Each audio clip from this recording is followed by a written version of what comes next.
Okay, it is update time for the Redbuds. We are 22 days since that first video in which I updated you on the Redbuds. Aggie is still here, wanting to get in the shot. Good morning, Aggie. So they have gotten considerably taller. They are all, for the most part, in their own individual pots. I ended up getting more pots, and you can tell they're obviously doing a lot better in that situation. This was one of the first single potted ones, and it was only up to about like here on my middle finger in the last video, and it's like as tall as my entire hand, which is quite a bit taller than it was.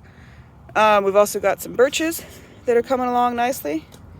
There's those little guys. I should probably separate them into their own pots because it seems to work very well for plants. Note to folks raising things by seed: if you're going to grow it in pots, grow it in its own pot. Yep. There's a dogwood. That's exciting. This is the only one that has sprouted from the seeds that I collected from our dogwood on the property. So I'm glad it finally has, because I was getting real worried about those guys. So we've got one at least.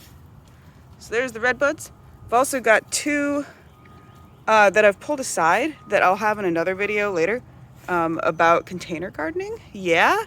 Mainly knowing what your plants require and how to tell when they're stressed, because those guys got really stressed and we moved them into the shade. They're doing a lot better now. As you can see, I've gotten rid of the crotons. They weren't worth my time anyway.